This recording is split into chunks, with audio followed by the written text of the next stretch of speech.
There is no definitive answer to this because scientists haven't worked out an answer for it, but I want to see if any of us can come up with the answer. So we're going to try and beat scientists. Why is it we like the music that we like? So why is it Oh no, that Andy likes Doom and he'll like some sludgy funeral Doom, and I'll listen to it and go, this is bloody awful. Then I'll listen to some hard rock or whatever, or pop rock, and go, this is really cool. This has got a great groove to it. And Andy go, this is bloody nonsense. What's this all about? What makes people like certain things but not other things in music? Because it's all just music. It's all different styles. And every band has different followings, but you'll get such an extreme reaction from people about they love this band with it's so much intent and they can't understand why someone hates it. And why do we get that? So does anyone have any kind of insights, thoughts on why we get to this stage in our life and our progression that we like music for certain styles? Throw it open to anyone that's got any thoughts on this one. Go on, Andy. I'll kick it off. Yeah, I mean, your sort of personal feelings at any given time. How you feeling on any given day depends on what CD you take off the shelf, what track you select off Spotify. As to why I like certain genres, it's the emotions they all invoke. You know, I like sort of UK hardcore and, you know, death metal because of the aggression, the power, the sort of intensity of it all. And then on the flip side of that, I like you know, sort of like the gothic female-fronted doom, or, you know, gothic metal, because of the complete opposite to that, the sort of soothing factor, the, you know, how you might feel sort of emotionally about a particular person or a situation. But yeah, it's a tough one, really. I mean, asking you from this one, have you always, as far as you remember, been into hard rock metal since it, like, being a young kid? Has it always been something that were you brought up with it? Was it music that was played in your house? Was it? Well, when I was growing up, my dad liked Elvis and the Rolling Stones. My mum liked ABBA and Queen, and yeah, I used to sort of, in sort of you know, my spare time, free time, when I was, you know, had the chance to stick the vinyls on the record deck and really enjoy them. So, you know, I like all those. And then for me, it was sort of Iron Maiden on the top 40 in 1982, Number of the Beast single, and from there it just got progressively heavier. So from Iron Maiden and A.D.K, it was, you know, the thrash like Metallica and Anthrax, and then Slayer, and then, you know, the Bay Area thrash of Exodus and Flotsam and Jetsam, that kind of thing. And then you then discover all these magazines and the, you know, the concert reviews and the album reviews and the interviews, and you check out death metal, then you check out doom or black metal, or, do you know what I mean? You just opens up all these different avenues, and then some you go further down, some you don't venture down at all. Sometimes, I mean, I used to be well into black metal, not so much now. I used to have a period of time I liked the sort of the gore grind from America, like Autopsy and Impaled. Who's the other one? You know, all that kind of stuff, all the really intense stuff with the lyrics. You think, oh, these lyrics are cool. As a teenager, you want to read about bodily dismemberment, all that kind of thing. But then you sort of grow up and think, well, it doesn't do it for me anymore, and you sort of filter back to other things. But as for the science as to why certain people like metal, or they like hip hop, or they like classical music, and just stick to those more than venturing across more than one genre, is a difficult one. Last point I'd like to make, you said about why some people love some things and absolutely hate others. I think there's a certain sort of sheep mentality as well, a bit sort of, you know, almost like you can make a football analogy, you know, passionate about a team but hating another one purely because that's what everybody does. You know, there's rivalries, not because there's necessarily an intense hatred for a club, but it's because that club's always hated that club historically. You know, your dad or your granddad might have felt like that as well. You haven't got any real reason why you feel like that, just because historically this football club don't like that football club. And we're finding from some of the bands that we cover here that they are absolutely, what's the word? help me out here, where they're so passionate that it's almost laughable. The diehards, they're intransigent. Diehard fanaticals. They're fanatics. Fanatics, yes. They won't hear a word against their band, and they just go like fanboy level 100. Is but as for why people think like that is a very different question. How about Stephen? You got any ideas on this? What's your kind of thoughts? Yeah, I don't know if it's just how people's brains are wired or something. I guess like for me, so I started off just listening to the mainstream music. So when I started getting into rock, it was things like Offspring. And then when I went to see Offspring, and then there's a support band there, which was AFI at the time.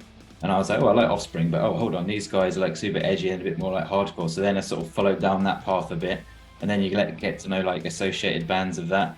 And then for me, I like really chaotic, crazy stuff and like energetic stage stuff. And then I think like at Reading Festival, I went and I started getting into bands like Slipknot and stuff. And then there was a opening band on main stage at Reading, which is Dillinger Escape Plan at the time. And I was like, oh, well, I thought these guys, I thought all Slipknot and stuff was like as heavy as you and crazy as you can imagine. And then I'm just seeing like, what is this crazy? So I just sort of follow that path. So yeah, I think for me as well, it's just, it's a little bit the same with movies. Like I like horror movies and stuff, and it's just the sort of, chaos and excitement and energy, that kind of thing that draws me to things. So yeah, I'd say that for myself. Kirk, what about you, mate? Yeah, I think I could probably give my opinion on this. So one of the questions you have to ask is, why did you get into rock or metal? If it was to rebel against authority or against your parents, you probably will grow out of it. If you get into it for different reasons, so the first type of music I ever really enjoyed was hearing guitar music. So that would have been early 90s, mid 90s. I didn't really pay attention, but whenever something would come on with distorted guitars, it would get my attention. And then from there, like you guys, I started playing guitar at age 15, and then you'll start with Nirvana and the Smashing Pumpkins, Manic Street Preachers, whatever the bands were at the time, and it just gets heavier, doesn't it? But more experimental, and you start to appreciate other genres of music. So if I put the question, why do I listen to this music? Well, one, I'm not an aggressive person. I wouldn't consider myself a pervert or a deviant in any way or a psychopath, but the music I listen to is quite dark and often quite grotesque.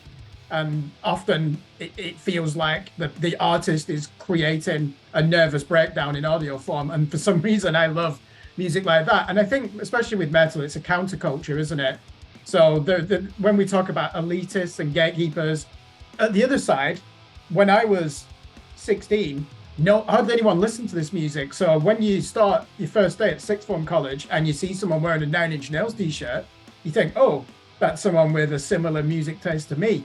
I'll go and befriend that person. And it was as easy as that at the time. So, you were a subculture and you were very visible.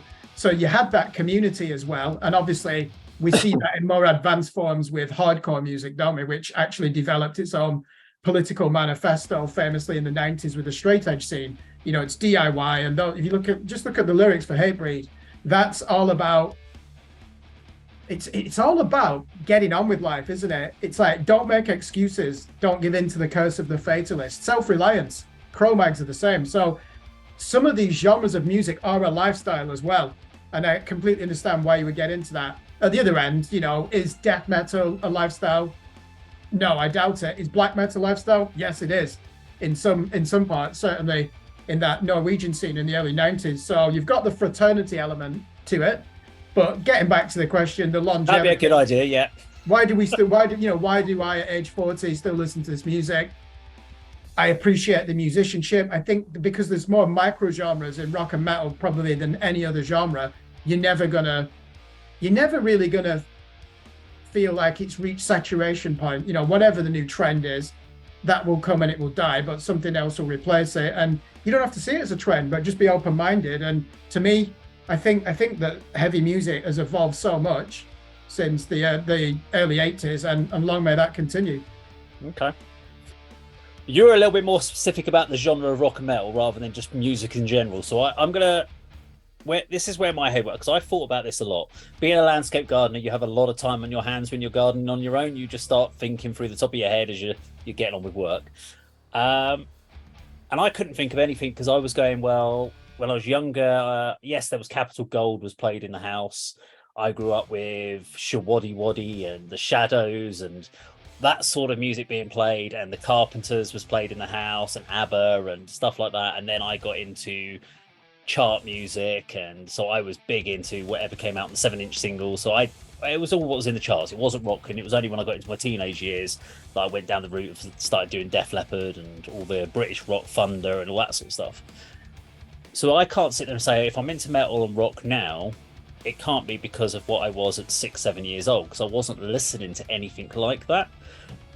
But I think because we all know within music there is a relatively simple amount of there's a finite amount of chord progressions that you would use in most rock and pop songs. Now, obviously, if you're down the more extreme end and you do a lot of structures like Stranger and some different engine stuff where you've got a lot of stuff changing, you tend to not be within those standardized sort of like simple 4-chord progressions and stuff like that. But in a lot of rock bands you are. So I actually think that it's more of a subconscious thing from when you associate as simple as good and bad. So when you were younger, you would have heard a song that may have had a 4-chord progression and something happened in your life that you recognize that sort of simple chord progression. And as other bands in history, as time's gone forward, those similar chord progressions appear in other songs and other music. And so when you hear that song subconsciously, I think you go, I like this song, because subconsciously you're going back to an earlier time when you were 7 and you heard a cool song that you really liked. That was a positive memory in your life. Regardless of the genre, don't you think? Regardless of genre, which is why I listen to some chart music we like. There are some dance music that the wife puts on, some R&B songs. I'm like, yeah, I really get into it. But there are some that I feel indifferent about. And that's because I have got no positive or negative memory to associate it with. So my body listens to it and goes, meh, not really, not vibing on this, not really getting anything. And then on the other hand, you get the stuff that you really don't like because you may associate that with a negative memory, something negative that happened in your historic life. So something comes on and you're like, I really hate this. This is awful. For whatever reason, it might be a vocal melody, it might be a vocal voice. I think there's something subconsciously as you grow up. The type of person's voice might be so similar to someone that shouted as you as a kid that someone sings and you're like, subconsciously you don't like that vocal performance, even though you can't give you an actual reason why that happens. So that's the only reason I can think in my head, that because everything we do in life is about learning. So we must have learned somewhere in our life to appreciate certain music and not appreciate others and feel indifferent about other bands. And that's why I think sometimes with bands like A Stranger, you listen to it and you're like, I'm not sure if I like this or I hate this. I'm confused because there's so much going on and you're intrigued by the technicality of it, but your brain's trying. You're like, for me, I'm always like, as a drummer, I'm like, all right, I want to try and get into the groove of this. Oh, hang on, there's a time change there. My body is naturally all that stuff I've listened to and I've been brought up on is around a certain kind of vibe. So when it goes into lots of time signatures, I have to kind of work a lot harder. So it makes it a bit more of a challenge. And I'm wondering if that's why we feel the way we do about music. Sometimes it's just a root subconsciousness. I also agree with Andy what you said about this clickiness, because there are times you don't want to turn around and go, do you know what, Justin Bieber, banging artist, he's really good, because you know that people are going to go, what the hell are you doing, mate? We're revoking your metal card. But there might be songs that you like from these artists, but people don't want to say that. Me, I'll just like whatever. If something sounds good and I really like it, I'll listen to it, which is why when I was driving in the car yesterday with Dan from Scarlet Envy, I was shuffling through my playlist. Kirk, you've had that experience with me. And he went, you've got some of the most eclectic playlists I've ever heard. He goes, this is just weird. He goes, you're going from R&B into death metal, and then you're going into soul music. And I'm like, yeah, just whatever I felt like at the time, because it's just the vibe that I'm in at the time. Don't know, does any of that make any sense? You ought to do a paper, Dave, because I think you might have nailed it. You know, particularly the association with a particular song format, regardless of genre, you know, relating to a good memory or a good experience, good time in your life, and the counter argument about, you know, negative experiences associating with different sort of musical formats or musical, formats. Yeah, it's a good example is because we do the same with a lot of things. Like I'm sure all of us can remember a time when you were younger, you drank something that for me, it was K cider. So 18, 19 years old, drinking K cider, had a rough night on it, can't drink it again because I've got a bad experience with that cider, so I will never touch K cider again. But I'm sure there would have been a night out where I was in a metal bar and someone plays. Like a great example of this is Faith No More Epic. First time I heard it, a mate of mine, it was in a metal nightclub, dragged me on the floor, and we had such a banging night that I can remember that. So anytime that comes on, I've got a really positive experience with that song.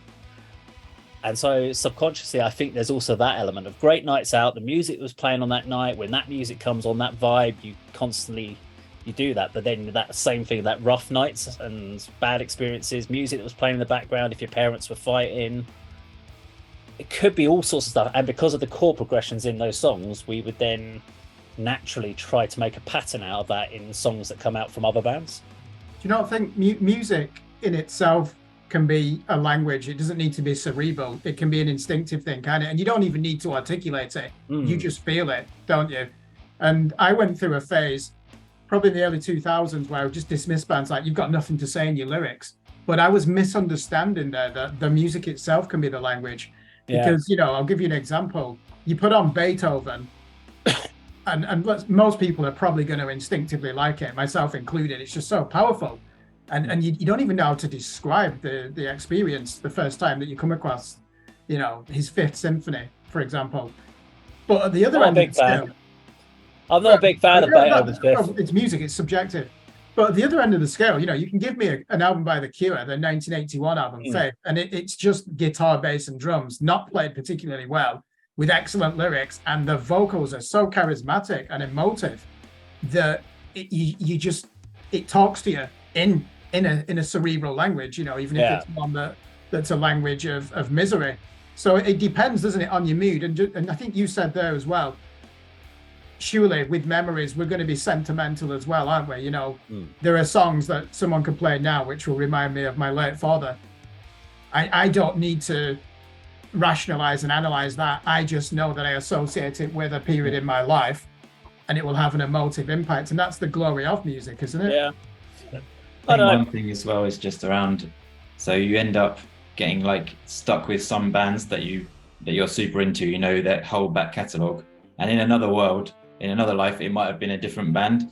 So for example, for me, like a band like Fall of Troy, I've known since the start, and I love so I'm super into them. But there's a load of bands similar to Fall of Troy that I probably would like just as much, but there's only so much bandwidth that you have, isn't it? So I'd always just default back to Fall of Troy. That'll be the one that I'll listen to, and then in another time it could have been a similar band that I just got into. But Okay. Well, if anyone has any other thoughts on this, they can put it in the comments down below, because I'd actually be really intrigued if anyone's actually got anything. Because before I did this, I did actually do a bit of research online to see if anyone had come up with anything, and scientists were like, nah, not really sure. We can't really track it. So I'd love if anyone's actually done any further research on it.